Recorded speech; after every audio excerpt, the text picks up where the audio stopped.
가족을 영어로 하면 패밀리이죠. 이 패밀리라는 단어는 관계를 뜻해요. 그래서 친밀한 관계, 관계의 중심이에요. 친밀한 관계를 패밀리 이렇게 부르죠. 조직 폭력배 가면은 우리는 다 패밀리다 막 이렇게 얘기하잖아요. 진짜 가족은 아니지만 관계를 뜻하는 거죠. 가족이라는 단어가 한자로 보면 그게 그 지붕 아래 한 집에 사는 사람들 그 개념이 있어요. 그래서 일가 또 가족 이렇게 부르는 이 한자 동양의 사상에 보면 한 지붕 아래 있는 사람들을 우리는 가족 이렇게 부릅니다. 그러니까 집의 개념이죠. 반면에 우리나라는 좀 가족이라는 개념이 조금 다릅니다. 그래서 우리나라는 가족을 뭐라 그러냐면 식구 이렇게 불러요. 식구.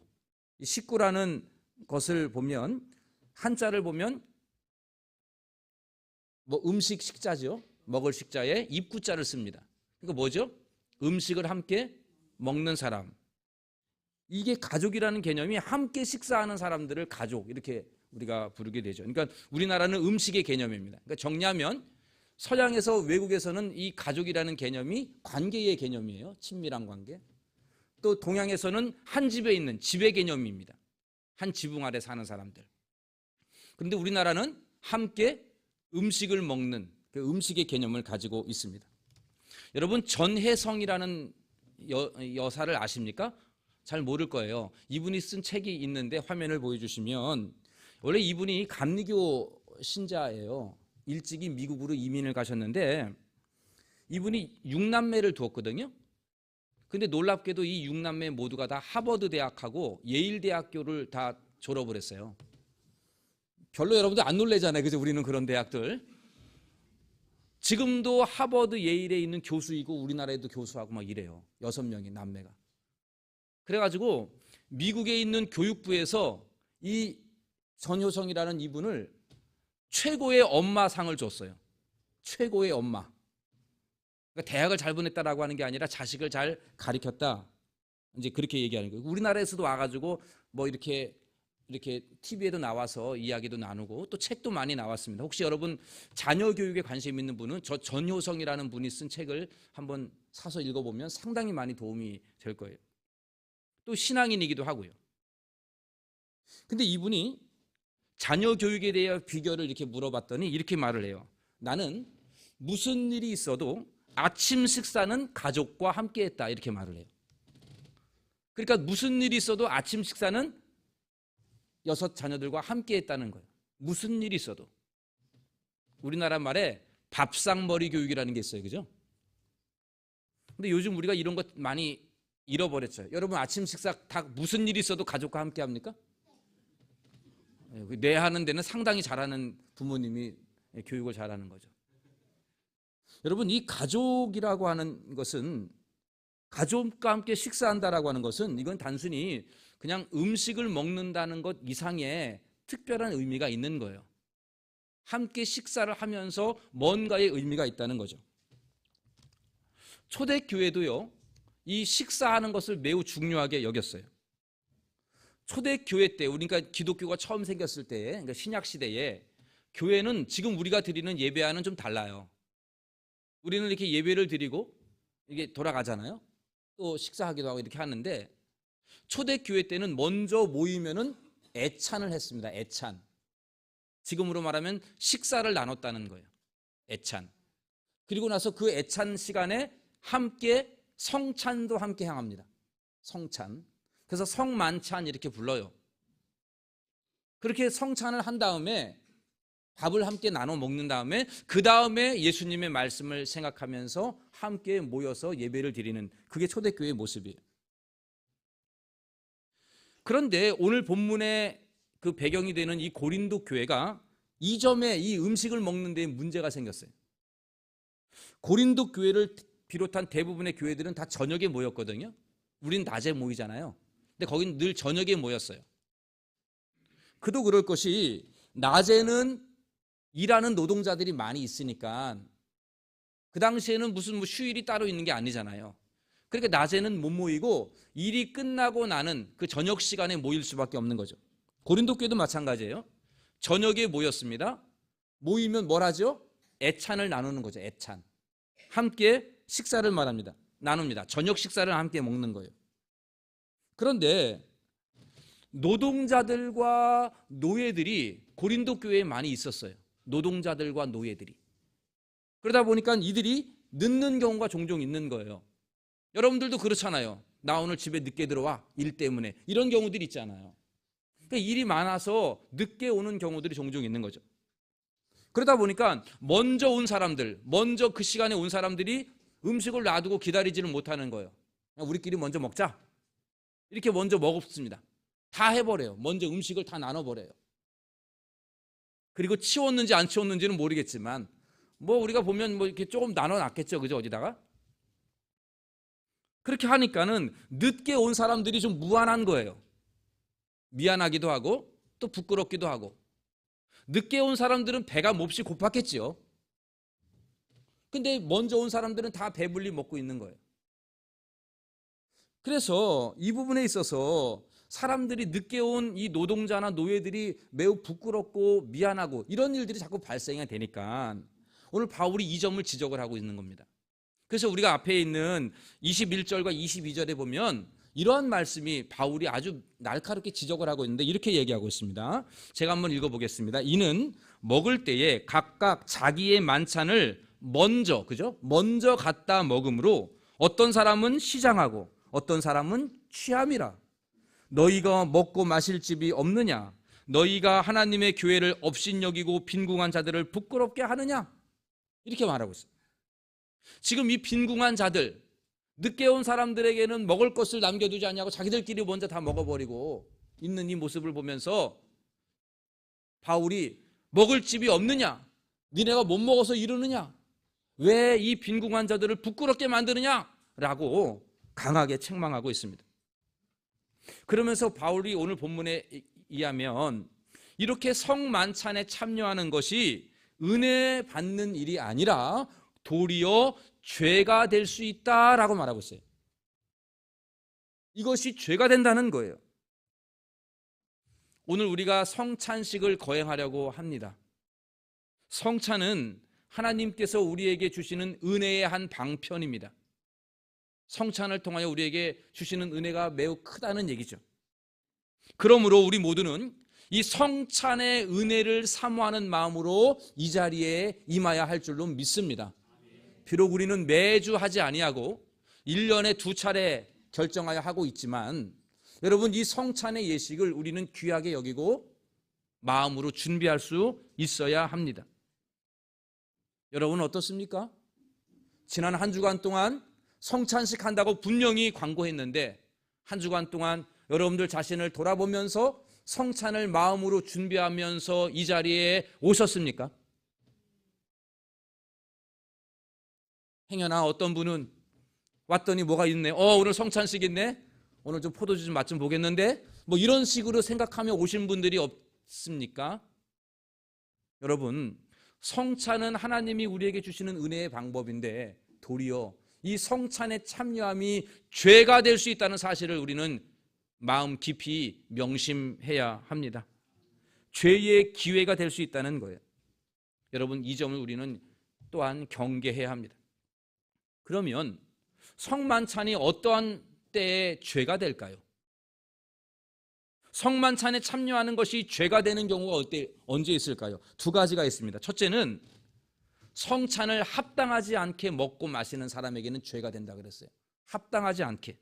27절에 보니까 그렇게 되어 있죠? 같이 한번 읽어볼까요? 그러므로 누구든지 주의 떡이나 잔을 합당하지 않게 먹고 마시는 자는 피에 대하여 죄를 짓는 것이니라. 여러분 앞에서 말씀을 드렸듯이 일찍 온 사람들은 먼저 먹고 배불러요. 늦게 온 사람들이 부끄럽습니다. 이거는 뭡니까? 자기 자신의 배만 중요하게 여기는 이기적인 사람들인 거예요. 여러분 집에서도 남편이 늦게 오면 아내가 먼저 먹지 않잖아요. 여러분 우리 교회는 그런 아내들 없잖아요. 그죠? 남편이 올 때까지 기다리지 않습니까? 아멘. 그렇게 하잖아요. 그런데 여러분 내가 먼저 나 혼자 배고프니까 먼저 먹을게, 이거는 이기적인 거 아닙니까? 교회에서 그런 일이 벌어졌다는 거예요. 다른 지체를 생각하지 않냐고 나만 생각하는 건 이기적인 사람이에요. 이거는 성찬에 참여하기에 합당하지 않다는 거예요. 두 번째로 성찬에 참여하는 것이 도리어 죄가 되는 경우가 있습니다. 언제냐? 주의 몸을 분별하지 못하는 사람, 주의 몸을 분별하지 못하는 사람이에요. 여러분 29절도 함께 읽어보겠습니다. 주의 몸을 분별하지 못하고 먹고 마시는 자는 자기의 죄를 먹고 마시는 것이니라. 주의 몸을 분별하지 못하고 먹고 마시는 자는 자기 죄를 먹고 마신다 그랬어요. 그러면 주의 몸을 분별한다는 건 뭘 분별한다는 거예요? 주의 몸은 예수님의 몸이지요. 예수님의 몸이 무엇인지를 안다는 거예요. 여러분 예수님의 몸이 뭡니까? 첫 번째는 십자가에서 피 흘려 죽으신 그 예수님의 몸을 상징하는 것이, 십자가에 죽으신 예수님의 살과 피가 주의 몸 아닙니까? 여러분 예수님께서 십자가에서 죽으신 그 살과 피는 누구를 위한 겁니까? 나를 위한 거라 그랬잖아요. 내 죄를 대신 지시고 내 죄를 씻기 위해서 죽으신 몸과 피 아닙니까? 우리가 성찬에 참여할 때에 이 고백을 분명히 해야 한다는 얘기예요. 주의 몸을 분별하라는 얘기예요. 예수님의 살과 피를 상징하는 떡과 잔을 마실 때에 우리는 이것이 바로 내 죄를 씻고자 하는, 내 죄를 씻고 나를 구원하기 위한 예수님의 살과 피라는 그 분별을 가지고 먹으라는 거예요. 여러분 이것을 믿지 아니하고 성찬에 참여한다면 죄송하지만 주의 몸을 분별하지 못하고 성찬에 참여하는 죄를 짓는 것입니다. 여러분에게 묻겠습니다. 예수님의 살과 피는 여러분들의 죄를 위한 살과 피인 것을 믿으십니까?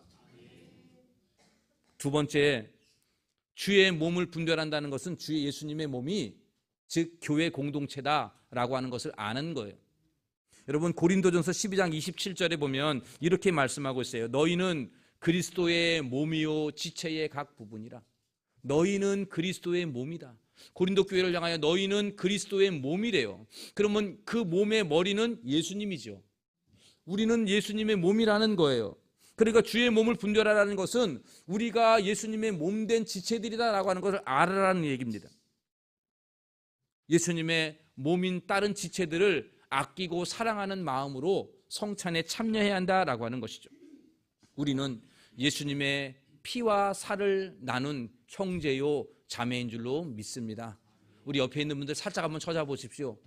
이분은 여러분들과 함께 예수님의 살과 피를 나눈 식구들임을 명심하시기를 바랍니다. 여러분 우리가 한 식구들이 둘러앉아 같이 밥을 먹고 같은 찌개와 같은 반찬을 함께 먹지 않아요? 오늘 우리가 이 성찬의 예식을 참여할 때에 내 것만 먹는 게 아니라 함께 한 접시를 들고 함께 마시지 않습니까? 이걸 기억하셔야 돼요. 우리는 한 몸이라는 거예요. 예수님의 살과 피를 함께 나눈 가족이라는 겁니다. 식구들이라는 얘기예요. 그러므로 우리가 그 사람들을 사랑하고 아끼고 섬겨야 되는 건 당연한 것 아닐까요?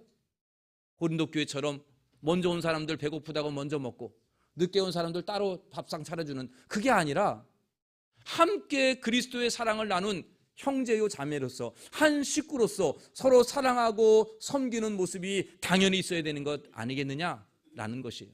이게 바로 주의 몸을 분별하는 것입니다. 여러분 우리가 주의 몸된 지체를 사랑하지 아니하고 이기적인 생각으로 가득하고 나만 잘 되면 되지, 나만 되면 되지, 뭐 교회 다른 사람 어찌 됐든 무슨 상관이야, 이러한 생각을 가지고 성찬에 참여한다면 죄송하지만 주의 몸을 분별하지 못하고 먹고 마시는 거예요. 여러분 왼팔이 오른팔 보고 나는 몰라 네 알아서 해, 안 되는 거예요. 다 같은 몸이지요. 위와 간과 폐가 다 따로따로 놉니까? 하나지 않습니까? 하나 망가지면 죽는 것 아닙니까? 이게 주의 몸이에요. 여러분 이 점을 우리가 분명히 아시기를 바라요. 성찬에 참여할 때 우리는 주의 살과 피를 나눈 식구다. 여러분 이 개념을 항상 잊지 않기를 바랍니다. 사랑하는 성도 여러분, 오늘 우리는 성찬 예식에 참여하기 전에 성찬에 참여하기에 합당하지 않은 것을 생각해 보았습니다. 주의 몸의 의미를 분별하고 참여하는지 내가 잠시 한번 돌아보는 시간이었습니다. 성찬에 참여하기 전에 먼저 나를 위하여 찢기신 예수님의 살과 피, 예수님의 그 십자가의 그 살과 피가 나를 위한 것이다, 나를 위한 것이다, 이거 여러분 믿음으로 고백하면서 참여할 수 있기를 바랍니다. 또한 떡과 잔을 나누면서 우리 모두는 예수님의 살과 피를 나눈 형제요 자매이고 한 식구다, 한 가족임을 기억하시고 이제부터 더욱 성도를 사랑하고 성도를 위하여 축복하고 기도하며 동고동락하겠다는 결심으로 성찬에 참여할 수 있기를 바랍니다. 행여나 오늘 여기에 성찬 앞에 두고 스스로 양심에 거리껴서 나는 주의 몸을 먹을 합당한 자가 아니야 라고 생각하는 분들이 있다면 예수님의 보혈을 의지하고 나의 모든 악한 마음들을 씻어달라고, 나에게 믿음을 달라고 기도하면서 성찬에 참여할 수 있게 되기를 바랍니다. 그러면 여러분들의 이 성찬의 예식이 하나님이 주시는 놀라운 은혜가 우리 모두에게 임하게 될 것입니다. 이번 성찬 예식이 여러분들 마음 깊은 곳에 하나님의 은혜와 감동으로 충만한 그러한 시간이 되기를 예수님의 이름으로 간절히 축원합니다. 함께 기도하겠습니다. 주의 성찬을 대할 때 우리가 한번 내 자신을 돌아보며 이 성찬에 합당한지를 생각할 수 있는 시간을 주심에 감사합니다. 예수 그리스도의 몸을 우리가 분별하면서 성찬을 대하기를 원합니다. 날 위하여 죽으신, 날 위하여 십자가에 달려 물과 피를 쏟으시고 살이 찢기신 예수님의 살과 피를 기억하며 성찬 예식에 참여하게 하여 주옵소서. 우리 모두가 함께 주의 몸된 지체임을 알게 하여 주시고 성도를 사랑하며 섬기고자 하는 마음으로 이기적인 생각이 깨뜨려지고 오직 주님의 마음을 품고 변화되는 우리 모두가 되어지기를 원하오니 이 성찬 예식을 통하여 이러한 은혜가 우리 각 심령들에게 임하게 하여 주시옵소서. 성령님이여, 우리가 떡과 잔을 나눌 때에 크신 은혜와 감동을 우리 모든 심령들 위해 허락하여 주시옵소서. 예수님의 이름으로 기도하옵나이다. 아멘.